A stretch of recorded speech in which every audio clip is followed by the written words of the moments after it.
अब जैसे कि मैंने आप लोग को चैप्टर के स्टार्टिंग में बताया था कि हर चीज़ इनकम नहीं होती, और भी बहुत सारे चीज़ें होती है जिसके हेल्प से लोगों को जज किया जाता है, जो कि इनकम से बहुत ज़्यादा इम्पोर्टेंट होती है। For example respect, equality, freedom, ठीक है। वैसे ही किसी नेशन को या फिर किसी भी एरिया को, किसी भी स्टेट को सिर्फ और सिर्फ इनकम से जज नहीं किया जा सकता। ऐसे और भी बहुत सारे फैक्टर्स होते हैं, like literacy rate, infant mortality rate. इन सब के मतलब मैं आप लोग को बताऊंगी, ठीक है।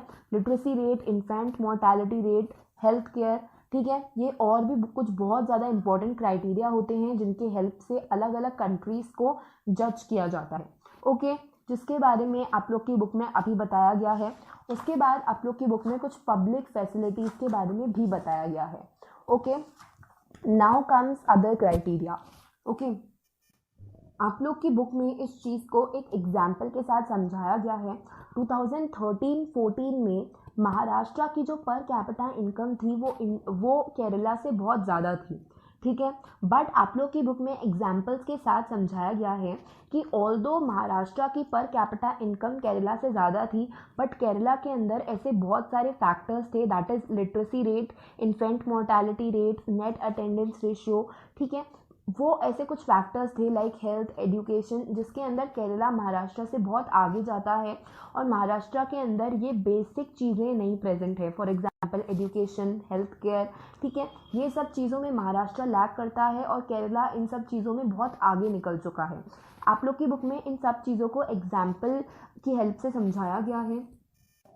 नाउ सबसे पहले मैं आप लोग को तीन चीज़ों का मतलब बता देती हूँ, infant mortality rate, literacy rate और नेट अटेंडेंस रेशियो। सबसे पहले इन्फेंट मोर्टालिटी रेट। 1000 बच्चों में से कितने बच्चे 1 साल की उम्र से पहले पहले मर गए हों, उसको बोलते हैं इन्फेंट मोर्टालिटी रेट। मैं वापस रिपीट कर देती हूँ। फॉर एग्जाम्पल किसी भी एरिया में 1000 बच्चे पैदा हुए, ठीक है। उन 1000 बच्चों में से कितने बच्चे 1 साल की उम्र से पहले पहले मर गए, या फिर कितने बच्चों की 1 साल की उम्र से पहले पहले डेथ हो गई, उसको बोलते हैं इन्फेंट मोर्टालिटी रेट, ठीक है। फॉर एग्जांपल महाराष्ट्र की इन्फेंट मोर्टालिटी रेट है 24, ठीक है। मतलब कि महाराष्ट्र में क्या हुआ है कि 1000 बच्चों में से 24 बच्चे 1 साल की उम्र से पहले पहले मर गए, ठीक है। और केरला की इन्फेंट मोर्टालिटी रेट है 12, मतलब कि 1000 बच्चों में से सिर्फ 12 बच्चे ही 1 साल की उम्र से पहले पहले मरे हैं। इट मीन्स कि केरला के अंदर बहुत अच्छी हेल्थ फैसिलिटीज़ हैं, इसलिए केरला के अंदर कम बच्चे मरे हैं, okay. Now the next thing is literacy rate. Literacy rate मतलब कि कितने कितने लोग एजुकेटेड हैं, ठीक है। लिटरेसी रेट की अगर मैं डेफिनेशन की बात करूं तो लिटरेसी रेट की डेफिनेशन ये बोलती है 7 साल और उससे ज़्यादा की एज ग्रुप में कितने लोग एजुकेटेड हैं, ठीक है। तो महाराष्ट्र में जो लिटरेसी रेट है दैट इज़ 82, एंड केरला के अंदर जो लिटरेसी रेट है that is 94, that is Kerala के अंदर ज़्यादा लोग एजुकेटेड हैं, okay. Now comes net attendance ratio. Net attendance ratio का क्या मतलब होता है कि 14 से 15 ईयर्स के एज ग्रुप में कितने नंबर ऑफ चिल्ड्रन जो हैं वो स्कूल अटेंड कर रहे हैं, ठीक है। इस चीज़ को बोलते हैं नेट अटेंडेंस रेशियो। केरला के अंदर 78 है नेट अटेंडेंस रेशियो, मतलब कि ज़्यादा लोग स्कूल अटेंड कर रहे हैं, वाइल एज महाराष्ट्र के अंदर से 64 है net attendance ratio, that is बहुत कम लोग जो हैं स्कूल अटेंड कर रहे हैं एज कम्पेयर टू केरला। तो ये कुछ इम्पोर्टेंट क्राइटेरिया थे जिसके हेल्प से मैंने आप लोग को बताया कि ऑल्दो महाराष्ट्र की पर कैपिटा इनकम ज़्यादा है, बट फिर भी केरला जो है वो बहुत ज़्यादा महाराष्ट्र से आगे है, क्योंकि केरला के अंदर बाकी सारे फैक्टर्स का ध्यान रखा गया है, that is health, education, school के अंदर अटेंडेंस, इन्फेंट मोर्टालिटी रेट, इन सब चीज़ों का ध्यान केरला में रखा गया है, ऑल्दो केरला की पर कैपिटा इनकम महाराष्ट्र से कम है, okay. Now comes public facility. देखो एक लाइन जो है वो आप लोग की बुक में भी हाईलाइटेड वर्ड्स में लिखी हुई है, that is money in your pocket can not buy all the goods and services that you may need to live well, ठीक है। देखो अब एक सिनेरियो इमेजिन करो कि सिर्फ आपकी लोकेलिटी में आपको ही स्कूल जाना है, आपको ही पढ़ना है, ठीक है। सिर्फ आप ही अकेले बच्चे हो जो स्कूल में जाते हो, बाकी कोई नहीं जाता, ठीक है। तो क्या पॉसिबल है कि वो स्कूल चलेगा, ठीक है, क्या ये पॉसिबल है कि वो स्कूल फंक्शन भी करेगा? स्कूल के फंक्शन करने के लिए एटलीस्ट 100, 200, 300 बच्चे चाहिए, ठीक है। तो आप स्कूल इसलिए जा पा रहे हो क्योंकि आप लोगों के जो बाकी आसपास के कलीग्स हैं, आसपास के क्लासमेट्स हैं, वो स्कूल जा रहे हैं, ठीक है। अगर आप लोग के पास बहुत पैसे हैं और सिर्फ आपकी लोकेलिटी में सिर्फ आप ही स्कूल जा रहे हो और उस स्कूल में सिर्फ एक ही बच्चा है, दैट इज़ यू, तो क्या वो स्कूल अच्छी तरीके से फंक्शन करेगा? द आंसर इज़ नो, वो स्कूल बंद हो जाएगा। एग्जाम्पल नंबर 2, फॉर एग्जाम्पल कि पूरी कम्युनिटी में एक कोई डिजीज़ स्प्रेड हो गई है, ठीक है। तो आप लोग के पॉकेट में बहुत मनी है एंड आप लोग बहुत प्रिवेंटिव मेजर्स ले रहे हैं उस डिज़ीज़ को स्टॉप करने के लिए, ठीक है। बट जब तक आप लोग की पूरी कम्युनिटी, पूरा नेबरहुड साथ में उस डिज़ीज़ के स्प्रेड होने को रोकेगा नहीं, तब तक ऐसा पॉसिबल नहीं है कि वो डिज़ीज़ ख़त्म हो जाए, ठीक है। अगर पूरी की पूरी कम्युनिटी कलेक्टिवली उस डिज़ीज़ को रोकने की कोशिश करेगी तभी वो डिसीज़ ख़त्म हो सकती है, अदरवाइज सिर्फ आप अकेले ही स्टेप्स लिए जा रहे हैं तो ये पॉसिबल नहीं है कि वो डिसीज़ ख़त्म हो जाए, ठीक है। इन सब चीज़ों को बोला जाता है पब्लिक फैसिलिटीज़। दैट इज़ जब आप लोगों की सोसाइटी कोई स्टेप उठाएगी तो तभी पूरा का पूरा कम्युनिटी बेनिफिट हो सकता है। अगर आप सिर्फ सिंगल कोई स्टेप उठाएंगे तो कम्युनिटी बेनिफिट नहीं हो सकता। पब्लिक फैसिलिटीज़ तभी वर्क कर सकती हैं जब पूरी सोसाइटी उसको एक्सेप्ट करे, राइट। केरला के अंदर लो इन्फेंट मोर्टेलिटी रेट क्यों थी? क्योंकि वहाँ पर प्रोविजंस थे हेल्थ के, ठीक है। केरला के अंदर लिटरेसी रेट अच्छी इसलिए थी क्योंकि वहाँ पर एजुकेशन फैसिलिटीज़ थी, ठीक है। So that is it for this topic, that is public facilities. Now comes sustainable development. Okay, now हर साल पूरे के पूरे वर्ल्ड में एक ह्यूमन डेवलपमेंट रिपोर्ट निकलती है, ठीक है, जिसके अंदर जितनी भी कंट्रीज़ है उनका ह्यूमन डेवलपमेंट इंडेक्स निकलता है। अब ह्यूमन डेवलपमेंट इंडेक्स क्या होता है? ह्यूमन डेवलपमेंट इंडेक्स मींस कि उस कंट्री के अंदर life expectancy, life education, per capita income, इन सब फैक्टर्स को ध्यान में रखते हुए उस कंट्री की रैंक निकाली जाती है पूरे वर्ल्ड में, ठीक है। तो HDI का फुल फॉर्म होता है ह्यूमन डेवलपमेंट इंडेक्स, मतलब कि उस कंट्री के अंदर लोगों का स्टैंडर्ड कैसा है रहने का, उस कंट्री के अंदर लिटरेसी कितनी है, उस कंट्री के अंदर लाइफ एक्सपेक्टेंसी कितनी है, पर कैपिटा इनकम कितनी है, ठीक है। तो ह्यूमन डेवलपमेंट रिपोर्ट के अंदर पर कैपिटा इनकम जो है वो डॉलर्स में निकाली जाती है, लाइफ एक्सपेक्टेंसी निकाली जाती है, मतलब कि एक पर्सन, ठीक है, एक कंट्री के अंदर एक पर्सन एवरेज कितने साल जिएगा, ओके। और लिटरेसी रेट तो आप लोग को पता ही है, लिटरेसी रेट जो है वो 15 साल और उससे अबव की निकाली जाती है कि 15 साल और उससे अबव में कितने लोग जो हैं, कितने परसेंट लोग जो हैं वो एजुकेटेड हैं उस कंट्री में, राइट। तो आप लोग देख सकते हैं इंडिया को और श्रीलंका को। श्रीलंका इतनी छोटी सी कंट्री है बट श्रीलंका इंडिया से हर एस्पेक्ट में कितनी आगे है, दैट इज़ श्रीलंका की पर कैपिटा इनकम भी अच्छी है, लाइफ एक्सपेक्टेंसी भी अच्छी है, HDI रैंक भी अच्छी है और लिटरेसी रेट भी इतनी अच्छी है, ठीक है। वाइल आप लोग देखिए नेपाल और इंडिया को, नेपाल की जो पर कैपिटा इनकम है वो इंडिया से जस्ट हाफ है, बट नेपाल की लाइफ एक्सपेक्टेंसी इंडिया से अच्छी है, ठीक है। और नेपाल की जो लिटरेसी रेट है वो भी इंडिया से इतनी कम नहीं है, ठीक है। इंडिया के अराउंड इर्द गिर्द ही है, दैट इज़ इंडिया की 62 है तो उसकी 57 है, ठीक है। तो ह्यूमन डेवलपमेंट रिपोर्ट और ह्यूमन डेवलपमेंट इंडेक्स यही सजेस्ट करता है कि सारी कंट्रीज़ को इस हिसाब से रैंक करना कि उस कंट्री के जो लोग हैं उनकी कंडीशन क्या है, दैट इज़ उन लोगों को प्रॉपर एजुकेशन मिल रही है कि नहीं, उन लोगों को प्रॉपर लिटरेसी मिल रही है कि नहीं, उन लोगों को प्रॉपर हेल्थ केयर मिल रही है कि नहीं, ठीक है। तो ह्यूमन डेवलपमेंट रिपोर्ट यही सजेस्ट करती है कि जिस हिसाब से एक कंट्री के लोगों के रहने का स्टेटस है उस हिसाब से उस कंट्री को रैंक किया जाए, ठीक है। टोटल 188 कंट्रीज़ की रैंक निकाली जाती है हर साल ह्यूमन डेवलपमेंट रिपोर्ट में। Now comes the last topic of this chapter, that is sustainability of development. Now sustainable development ये जो वर्ड है आप लोग अपनी ज्योग्राफी बुक में भी देखेंगे एंड ये वर्ड का मतलब समझना बहुत ज़्यादा इंपॉर्टेंट है। सस्टेनेबल डेवलपमेंट मतलब कि डेवलपमेंट करना, ठीक है, डेवलपमेंट का जो प्रोसेस है वो कभी रुक नहीं सकता, ठीक है। सस्टेनेबल डेवलपमेंट मतलब कि डेवलपमेंट करना, बट इस तरीके से डेवलपमेंट करो कि आगे वाली जो फ्यूचर जनरेशन्स हैं उनके लिए भी रिसोर्सेज अच्छी तरीके से पड़े रहें, ठीक है। That is development to go up further और at least be maintained for future generations, okay. Basically क्या हो रहा है, आज के टाइम पे डेवलपमेंट तो हो रही है, ठीक है।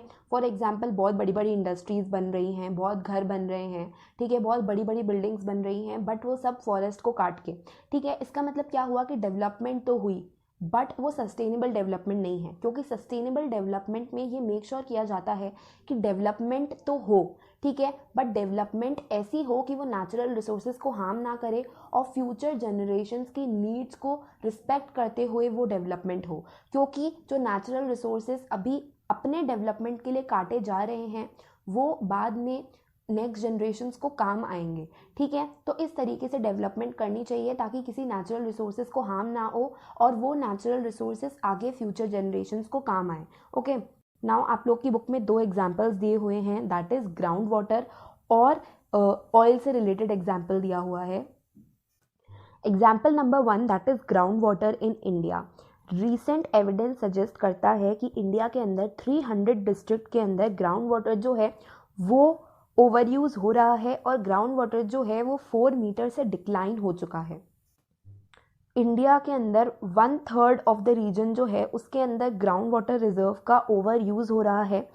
अगले 25 सालों में 60% ऑफ द कंट्री भी यही करेगी, that is 60% of the country भी पूरे के पूरे ग्राउंड वाटर का ओवर यूज़ ही करेगी अगर इसी तरीके से ग्राउंड वाटर यूज़ होता रहा तो, ठीक है। अब आप लोग की बुक में जस्ट फिगर्स बताए हुए हैं और बता रखा है कि ग्राउंड वाटर जो है वो एक रीन्यूएबल रिसोर्स है, राइट। फॉर एग्जाम्पल रेन आती रहती है तो ग्राउंड वाटर का जो लेवल है वो इंक्रीज होता रहता है, ठीक है। बट अपन इतना ज़्यादा ग्राउंड वाटर यूज़ कर रहे हैं कि जितनी रेन्स आ रही हैं वो भी उस ग्राउंड वाटर के लेवल को नॉर्मल नहीं कर पा रही हैं, ठीक है। तो मतलब कि ये बहुत बड़ा सीरियस थ्रेट है और ग्राउंड वाटर का यूजेज बहुत ज़्यादा हो रहा है और ग्राउंड वाटर के यूजेज को कंट्रोल करना पड़ेगा, क्योंकि ऑल्दो ये रिन्यूएबल रिसोर्स है, रेन वाटर जो है, रेन वाटर जब रेन आती है तो ग्राउंड वाटर के लेवल बढ़ जाते हैं, रेन आने के बाद भी ग्राउंड वाटर के लेवल बढ़ जाते हैं, बट ग्राउंड वाटर के जो लेवल है वो नॉर्मल नहीं हो पा रहे हैं, ठीक है, which is a serious threat. Now comes exhaustion of natural resources. इसका मतलब क्या हुआ, this is related to the oil, okay. तो आप लोग की बुक में एक टेबल बना के दे रखी है जिसके अंदर बताया गया है कि यूएसए में अगले सिर्फ 12 सालों तक ऑयल रहेगा, पूरे वर्ल्ड में अगले 53 सालों तक ऑयल रहेगा, उसके बाद पूरे वर्ल्ड में ऑयल ख़त्म हो जाएगा, ओके। इसका मतलब क्या हुआ, जितनी भी आने वाली फ्यूचर जनरेशन्स हैं उसके लिए कोई भी ऑयल नहीं बचेगा, क्योंकि जितने भी ऑयल रिजर्व्स हैं पूरे वर्ल्ड में उन सबके सबसे ऑयल बहुत ज़्यादा अमाउंट में निकाल दिया गया है और ऑयल का ओवर यूज़ हुआ गया है, ओके। तो ये जो एनवायरमेंटल डिग्रेडेशन का टॉपिक है, ये जो इशू है, ये अब कुछ भी नेशन स्पेसिफिक नहीं है, ठीक है, कुछ स्टेट स्पेसिफिक नहीं है, पूरे के पूरे वर्ल्ड को इस इशू ने कवर करके रख दिया है। पूरे के पूरे वर्ल्ड में एनवायरमेंटल डिग्रेडेशन हो रहा है, अपना जो फ्यूचर है वो रिस्क में है, ठीक है। सस्टेनेबल डेवलपमेंट जो है वो एक न्यू एरा ऑफ नॉलेज है जिसके अंदर साइंटिस्ट, इकोनॉमिस्ट, फिलोसोफर्स और बहुत सारे सोशल साइंटिस्ट जो हैं इस पे वर्क कर रहे हैं और लोगों को फोर्स कर रहे हैं कि डेवलपमेंट करो, बट इस तरीके से डेवलपमेंट करो कि नेचुरल रिसोर्सेज को कुछ हार्म ना हो और फ्यूचर जनरेशन्स के लिए नेचुरल रिसोर्सेज सिक्योर्ड पड़े रहें, okay. So that is it for this chapter. Okay, so sorry for some disturbance in audio. I think अभी थोड़ी देर से audio was little slow. Now we will discuss some question and answers of chapter development. First of all, 3 marks question. Why do we use averages? Are there any limitations to their use? Illustrate your own example related to development. Okay, so मैंने आप लोगों को last class में बताया था कि average क्यों use किया जाता है और टोटल इनकम क्यों नहीं यूज़ की जाती, ठीक है। मैंने आप लोग को बताया था टोटल इनकम यूज़फुल मेजर नहीं होती, क्योंकि टोटल इनकम एक कंट्री के जितने भी लोग हैं उन सबकी इनकम का सम होता है। वाइल एज डिफरेंट कंट्रीज़ की डिफरेंट पॉपुलेशन होती है, ठीक है, तो ये एक फेयर एस्टिमेट नहीं दे पाता कि कौन सी कंट्री ज़्यादा डेवलप्ड है और कौन सी कंट्री कम डेवलप्ड है। तो देखो इन्हीं चीज़ों को 3 पॉइंट्स में डिवाइड करके बोला है, total income is not useful measure for comparison between countries since countries have different population, comparing total income does not tell what an average person is likely to earn, ठीक है। Hence, we use average income, which is the total income of the country divided by total population. This was the point number 1. Okay. Now, point number 2 is आप लोगों से question में ये भी पूछा गया है कि क्या कोई लिमिटेशंस हैं टोटल इनकम यूज़ करने के, क्या कोई लिमिटेशंस हैं एवरेज इनकम यूज़ करने के। तो इसके अंदर आप लोग को लिखना है कि the defect of average as a measure is that it does not show the distribution of income between rich and poor, ठीक है। अगर मैं किसी कंट्री की एवरेज इनकम की बात करूं तो एवरेज इनकम जो है कोई आप प्राइस दे दोगे कि इंडिया की एवरेज इनकम है 20,000 फॉर एग्जाम्पल, ठीक है। अब इंडिया की एवरेज इनकम है 20,000, अब इसके अंदर इसका ये तो मतलब नहीं है ना कि रिच इंसान भी महीने में 20,000 ही कमा रहा है और पुअर इंसान भी महीने में 20,000 ही कमा रहा है, ठीक है। इसका क्या मतलब हुआ, इसका ये मतलब हुआ कि जो पुअर इंसान है फॉर एग्जाम्पल वो एक महीने में 5-10 हज़ार कमा रहा है, रिच इंसान 1 लाख 2 लाख भी कमा सकता है, ठीक है। तो एवरेज इनकम ये नहीं बताता कि रिच कितना कमा रहा है, पुअर कितना कमा रहा है। Okay, 2 countries may have same average income but in one country almost every family में enjoy more or less than same kind of income, whereas the other some may never be rich and others very poor. Disparity between rich and poor is an important feature that an average measure does not consider, ठीक है। मैंने आप लोग को chairs वाला example दिया था। Basically होता क्या है कि कई कई ऐसी कंट्रीज होती हैं जिसमें रिच और पुअर जो है वो इक्वल नंबर में होते हैं, राइट। तो इस तरीके से इतना कुछ डिस्टर्बेंस नहीं होता, ठीक है। तो आप लोगों से क्वेश्चन में एग्जाम्पल पूछा गया है, तो एग्जाम्पल में आप लोग यही लिखोगे, ऐसी कंट्रीज जहाँ पर रिच और पुअर का नंबर इक्वल है वहाँ पर तो एवरेज इनकम ठीक है सही काम कर सकती है, बट इंडिया जैसी कंट्री में जहाँ पर रिच जो है वो बहुत ही ज़्यादा रिच हैं और जो पुअर हैं वो बहुत ही ज़्यादा पुअर हैं, तो इस तरीके से एवरेज इनकम सही तरीके से काम नहीं करती क्योंकि पुअर बहुत ही कम कमाते हैं और रिच बहुत ही ज़्यादा कमाते हैं, ठीक है। फॉर एग्जाम्पल मैं आप लोग को बोलूँ कि 3 बच्चे हैं, 3 बच्चों के मार्क्स का एवरेज मुझे बता दो, ठीक है। तो एक बच्चे की आए 20 में से 20, एक बच्चे की आए 20 में से 19 और तीसरे बच्चे की आए 20 में से 5, ठीक है। तो मैं एवरेज कैसे निकालूंगी, 20 + 19 + 5 डिवाइडेड बाय 3, ओके। तो एवरेज मार्क्स आ गए अराउंड 14.5 15, तो मैं बोलूँगी कि भाई एवरेज मार्क्स तो बहुत ही अच्छे हैं, बट इसके अंदर आप लोग को क्या पता कि ये जो 2 बच्चे हैं ये तो बहुत ही ज़्यादा इंटेलिजेंट हैं, वाइल जो तीसरा बच्चा है उसको बिल्कुल भी कुछ भी नहीं आ रहा है, ठीक है। इसी तरीके से कंट्री की इनकम में होता है, ठीक है। कोई कोई लोग की इनकम बहुत ही ज़्यादा होती है और कोई कोई लोग की इनकम बहुत ही कम होती है, रिच और पुअर के बीच में डिस्पैरिटीज़ ज़्यादा होती है। इस रीज़न की वजह से जो एवरेज इनकम है वो यहाँ पर लैक हो जाती है, ओके। सो यहाँ पर आप लोग के 3rd पॉइंट में आप लोग को एग्जाम्पल देना है, ये एनसीईआरटी का ही क्वेश्चन था। Now comes previous year board question, what is per capita income, mention any 2 limitations of per capita income, okay. So सबसे पहले आप लोग को पॉइंट नंबर 1 में पर कैपिटा इनकम के बारे में बताना है कि पर कैपिटा इनकम क्या होती है, राइट, जो भी मैंने आप लोग को फॉर्मूला बताया, ओके। उसके बाद आप लोग को पॉइंट नंबर 2 में एग्जाम्पल नंबर 1 लिखना है और पॉइंट नंबर 3 में एग्जाम्पल नंबर 2 लिखना है, ओके। उसके बाद आप लोगों को पॉइंट नंबर 2 में लिमिटेशन लिखनी है पहली और पॉइंट नंबर 3 में सेकेंड लिमिटेशन लिखनी है, ओके। तो आप लोग लिमिटेशंस में क्या लिख सकते हैं, आप लोग लिख सकते हैं कि मैंने आप लोग को बताया था कि money can not buy you anything, ठीक है। चैप्टर में मैंने आप लोग को बताया था कि money can not, income can not buy you a pollution free environment, okay.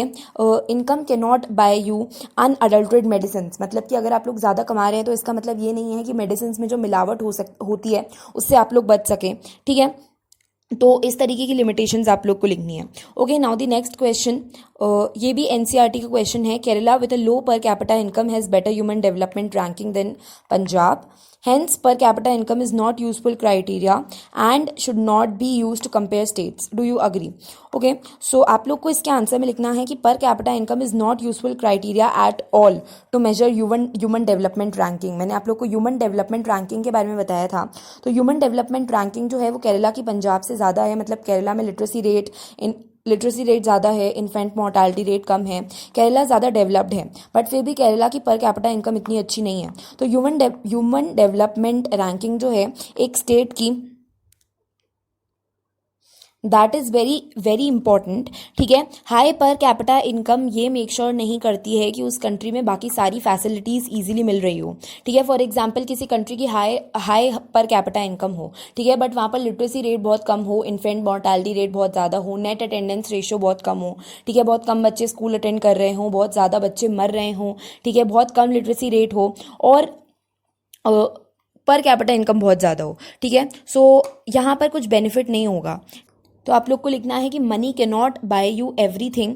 ठीक है, things like education, health care, ये जो है ये कम्युनिटी की चीज़ें हैं, और ये कम्युनिटी जब डेवलप्ड होती है तभी ये सारी चीज़ें आती है। इन सब चीज़ों का इनकम से कुछ रिलेशन नहीं है, राइट। तो देखो यहाँ पर लिखा हुआ है money can not buy all the essential things required for a good life, pollution free atmosphere to ensure good health, protection from infectious diseases, lowering mortality rate, promotion of literacy, etc. are essential for good standard living.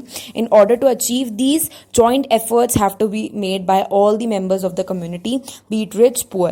ठीक है, तो इस तरीके से आप लोग को लिखना है कि मनी जो है, एक इनकम जो है, it can't guarantee you low infant mortality rate. ये सारी चीज़ें कम्युनिटी के साथ आती है। फॉर एग्जाम्पल केरला की जो इन्फेंट मोर्टालिटी रेट है वो कितनी कम है, केरला की लिटरेसी रेट कितनी ज़्यादा है, ठीक है, as compare to Punjab. Okay, तो ये जो कॉन्सेप्ट है कि money can not buy you everything, and basically ये जो कॉन्सेप्ट है कि पर कैपिटा इनकम से किसी स्टेट को या फिर किसी कंट्री को जज नहीं किया जा सकता, और पर कैपिटा इनकम के अलावा भी बहुत सारे फैक्टर्स होते हैं, like literacy rate, education, health care, उसके अलावा भी बहुत सारे फैक्टर्स होते हैं। तो ये कॉन्सेप्ट आप लोग को ध्यान रखना है, क्योंकि इस कॉन्सेप्ट पे बेस्ड बहुत सारे क्वेश्चन आते हैं बोर्ड्स में।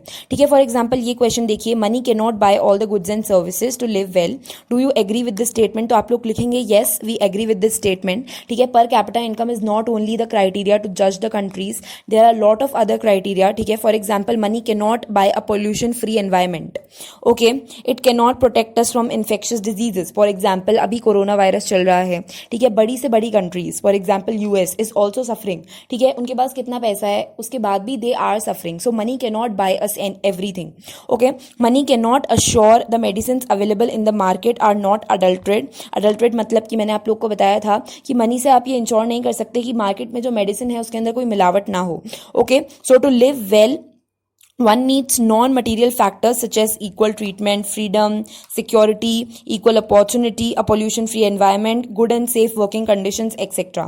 ठीक है, तो ये सारी चीज़ें मैं आप लोग को चैप्टर में थ्रू आउट बता चुकी हूँ कि good and safe working conditions, जैसे मैंने आप लोग को 2 जॉब्स का एग्जाम्पल दिया था लास्ट क्लास में। ओके, सो ये कॉन्सेप्ट आप लोग को याद रखना है, पूरे चैप्टर को मर्ज करके आप लोग को लिखना है कि भाई हाँ, सिर्फ इनकम एक क्राइटेरिया नहीं होता, मनी से सब कुछ नहीं हो सकता। Okay, so the next question is why do people look at mix of goals for development? Okay, so आप लोग इसके आंसर में लिखेंगे कि ऑल्दो इनकम एक बहुत इंपॉर्टेंट क्राइटेरिया है, ठीक है, डेवलपमेंट का, बट बहुत सारे और भी गोल्स हैं, ठीक है, जिसके टुवर्ड्स लोग देखते हैं और उन चीज़ों को भी डेवलपमेंट समझते हैं। ठीक है, for example respect, freedom, equality, security. Okay, उसके अलावा देखो यहाँ पर बहुत सारे और भी क्राइटेरिया दिए हुए हैं और बहुत सारे और गोल्स दिए हुए हैं apart from income. Apart from per capita income बहुत सारे और गोल्स होते हैं, like safe working conditions, pollution free environment, okay, better education, equal opportunities. So इन सबको बोलते हैं मिक्स्ड गोल्स। ठीक है, सिर्फ इनकम एक गोल नहीं होता डेवलपमेंट का, there are lot of other goals जो कि लोग देखते हैं as development. Okay, now comes long answer question, that is 5 marks questions. So let's discuss them. So why different people have different notions of development? Which of the following explanation is more important and why?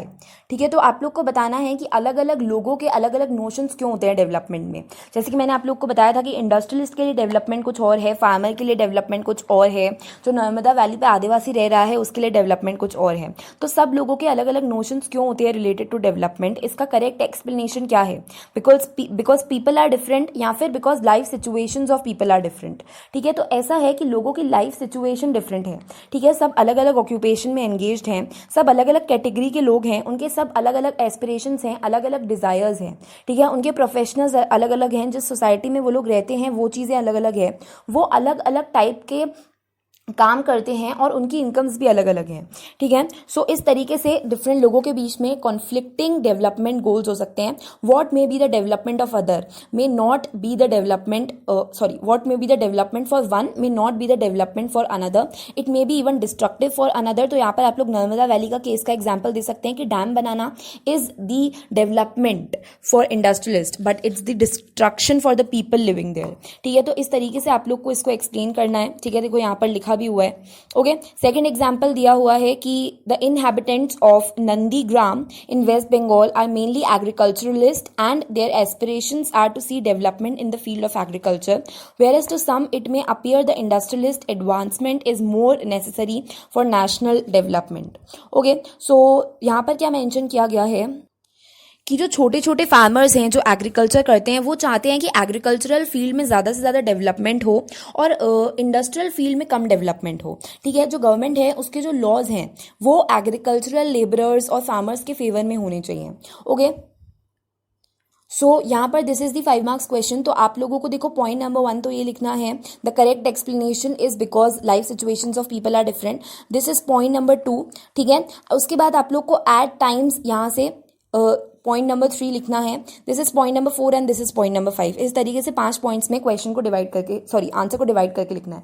Now the main point देखो, economics में throughout the economics you will get to see lot of examples. तो वो जो सारे examples है जो मैंने आप लोग को चैप्टर में बताए वो सिर्फ आप लोग को समझाने के लिए ही नहीं थे, वो आप लोगों को इसलिए भी मैंने बताया ताकि आप लोग उसको एग्जाम में लिख के आ सको, ठीक है। बिकॉज इकोनॉमिक्स में काफ़ी आप लोग को एग्जाम्पल्स आगे मिलेंगे, तो वो सारे एग्जाम्पल्स अगर आप लोग एग्जाम में लिखते हैं तो उसमें कोई गलत बात नहीं है। You need to explain those examples in exams, okay.